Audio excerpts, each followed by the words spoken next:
Hi Libras, welcome back to my channel. My name is Tawana Antoinette. We're going to do a career and finance reading for you. It can resonate for your Sun, Moon, Rising, Venus, and your North Node placements. If you'd like to book a one-on-one session with me, my calendar link is down below. And if you'd like to follow me on social media, if you'd like to follow me on social media, when I'm not on YouTube, it's at Tawana Antoinette everywhere. I wonder if I should go ahead with this reading. That's a really pretty loud beeping sound, you know? If it doesn't stop, I probably would. Okay, cool. All right, so, yeah, let's jump in. Patreon, everything down below. The energy surrounding you is Sisterhood of the Rose, and this card talks about beauty and devotion. It talks about priestesses, mystics, teacher, but more so than anything, I feel like this card talks about the beauty of things, the beauty of life, the beauty of your earthly experience, beauty in the physical form on earth. It talks about approaching life through a creative lens. So maybe this is for a specific set of Libras. I feel like this card always comes out too when you are in the realm of healing yourself, healing others, healing your family line, just healing in general. So maybe it's going to be that kind of reading. I also noticed that the Hermit is here. So if you're a very spiritual Libra, or if you're in the healing work, or if you are in the mystics, and if you consider yourself an artist or something like that, this is probably going to be your reading. And if that's the work that you're doing right now in your career, definitely. All right, so jumping in, we start with the Six of Pentacles, the Two of Cups, and the Hermit.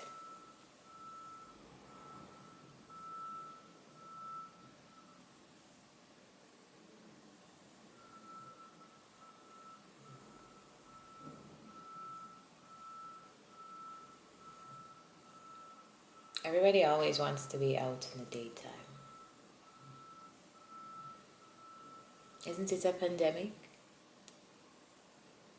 All right, so here's the thing. I feel like it's like you're being creatively inspired. I could hear my accent in that word, inspired. Okay, it's like you're being creatively inspired to do something, but why do I feel like you don't trust it? It's like you don't trust that you can do something, or you don't trust that you're the person for something, or let's clarify. All right, so clarify the Six of Pentacles. What's the Six of Pentacles? Why is the Six of Pentacles here?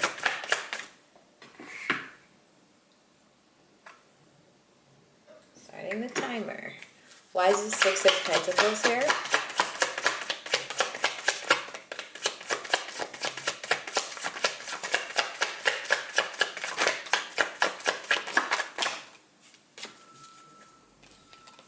Six of Pentacles is here because of the Judgment.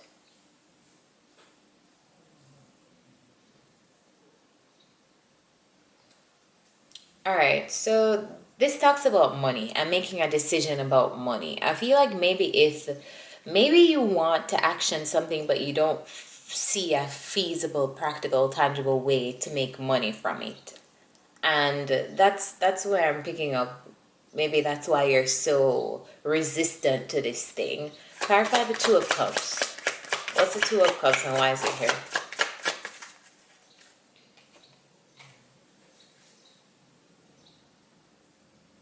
I feel like whatever you're doing, you're either working with someone else or you're working with other people. And there's an energy here of strength in numbers. So let's just say you are struggling with your confidence in a particular thing. It's because you don't know enough about the thing yet, and that's fine, but it doesn't necessarily mean that you can't do it just because you don't know all there is to know yet. Something that would be helpful for you would be working with someone else or learning from someone else.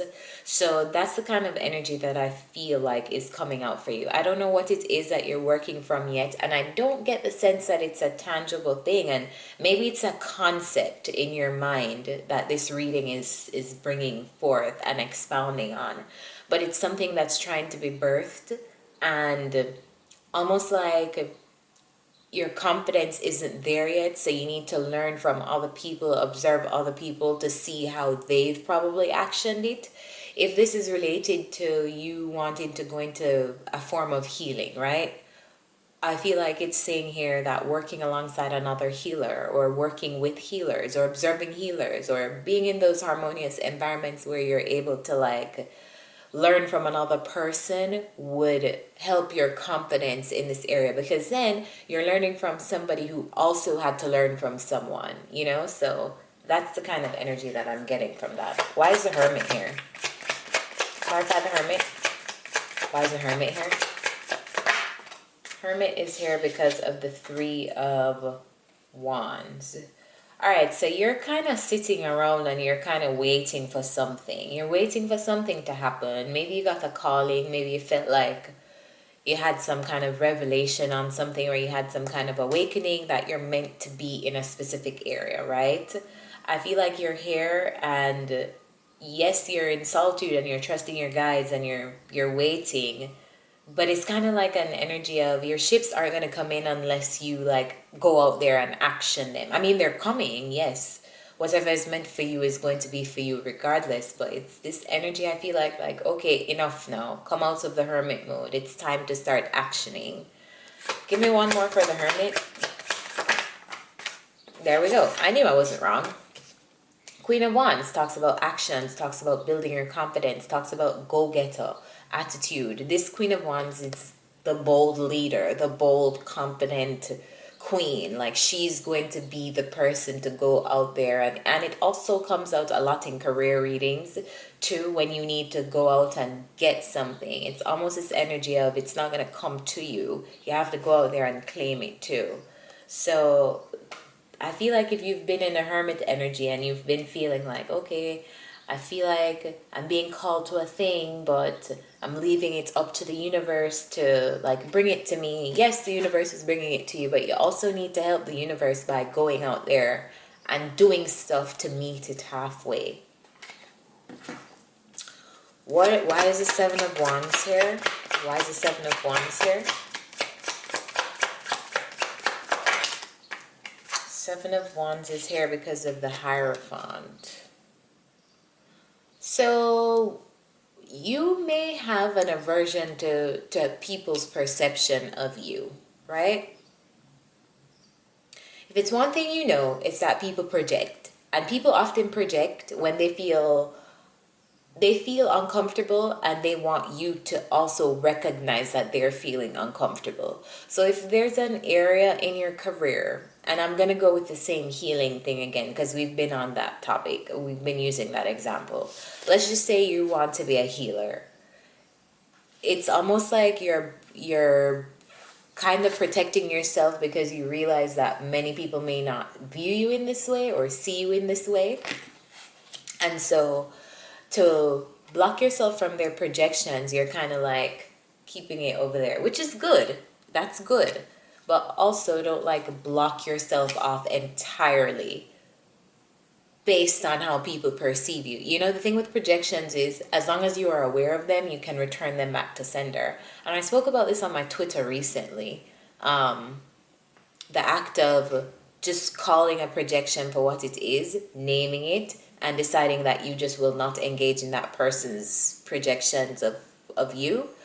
And I feel like that's like this same energy right here, like recognizing projections for what they are, not necessarily making them make you put up walls to block everybody out, but just recognizing that that's a projection, almost like water on a duck's back. So you want to be a healer, somebody's making fun of you for being a healer, like you realize that that's just a projection of you becoming something else and them feeling uncomfortable with whatever you're deciding to become. That has nothing to do with you. You have your own individual human experience that you need to live, and that person needs to handle their projections and figure out why they feel the need to project to make you feel a specific way about something you're doing in your life's journey. Do you get what I'm saying?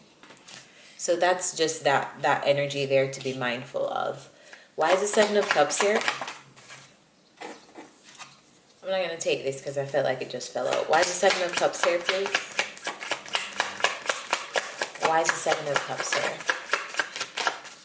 Seven of Cups is here because of the Ten of Swords. Alright, so Seven of Cups talks about confusion. And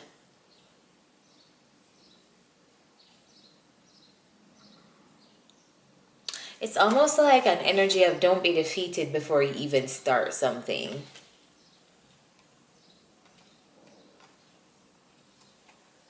Clarify the Seven of Cups. One more for the Seven of Cups.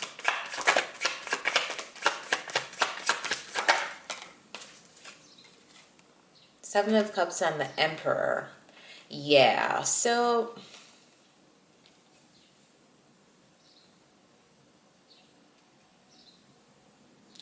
if you have a couple stuff to choose from, right? Maybe it's not necessarily how much you can get done, but narrowing in and zoning in on the things that you actually want to do. So maybe you've been doing a lot of things and you've been thinking about what is the best like approach, like what is this, like what am I going to get the best results from? It's almost like surrender that energy of feeling like you need to do everything.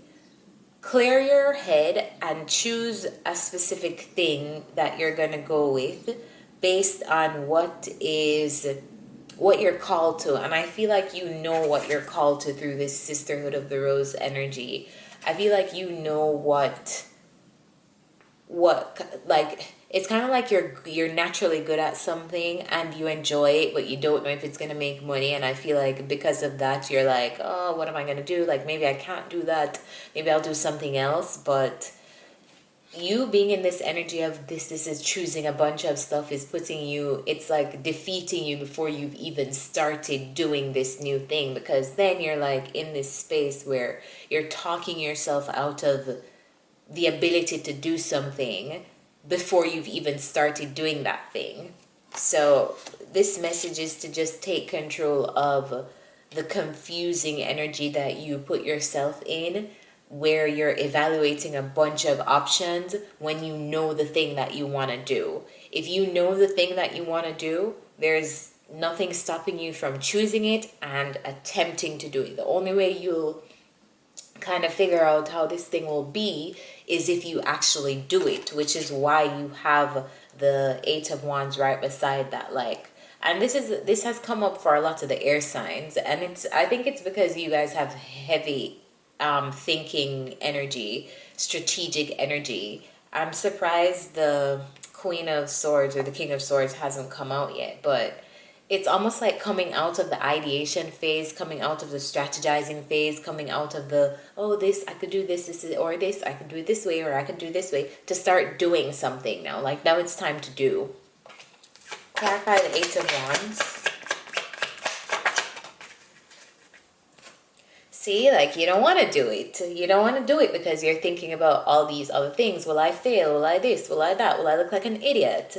But you just have to do it anyway. Like, the only way to figure out how this thing will be is if you actually action it. So don't worry about how you're going to look. Don't worry about how people are going to take it. Don't worry about...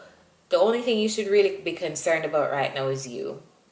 Clarify this Ten of Cups. Why is the Ten of Cups here?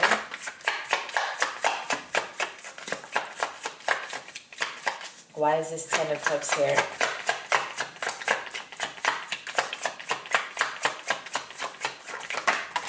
Ten of Cups is here because of the Fool and the Tower.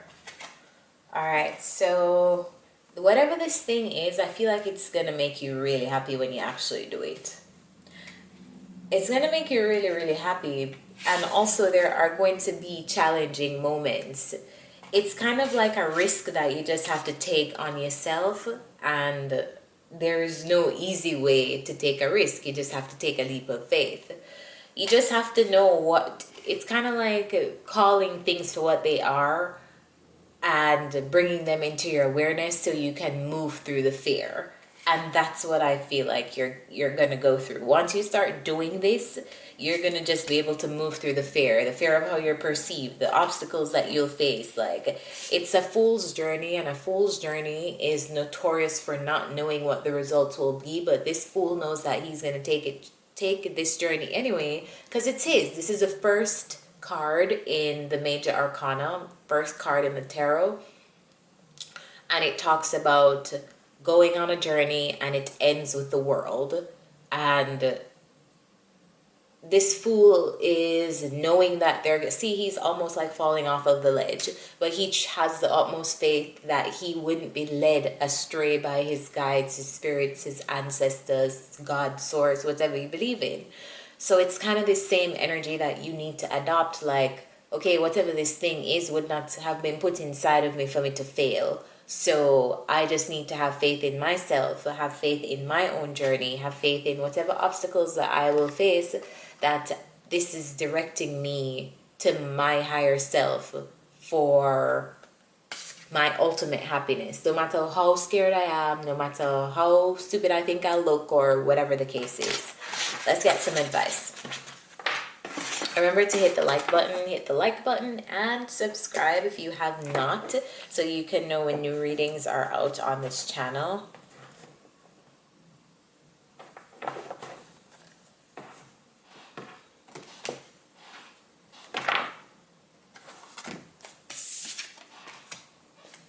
What's the advice for Libras? What's the advice for Libras? What's the advice for Libras, please? What is the advice for Libras? Libra, Sun, Moon, Rising, Venus, and North Node. Career advice.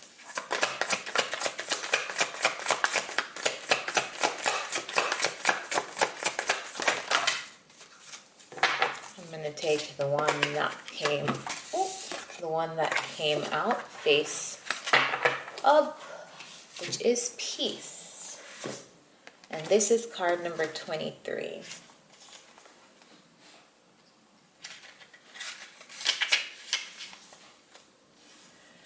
Okay. This is one of the times when you're capable of clear vision about your work and how you create your prosperity. Whatever you're doing, keep doing it. You're called by a presence to step into your power. Just being is enough. For you are in peaceful harmony with spirit, and it shows in your work. I love that message. So Libras, if this helped you, remember to like this video, subscribe, share, all of that good stuff. If you want to book a personal reading with me, my calendar link is down below. Follow me on social media to keep up with me at Tawana Antoinette, and subscribe to my Patreon if you'd like to learn more spiritual education with me. Bye guys.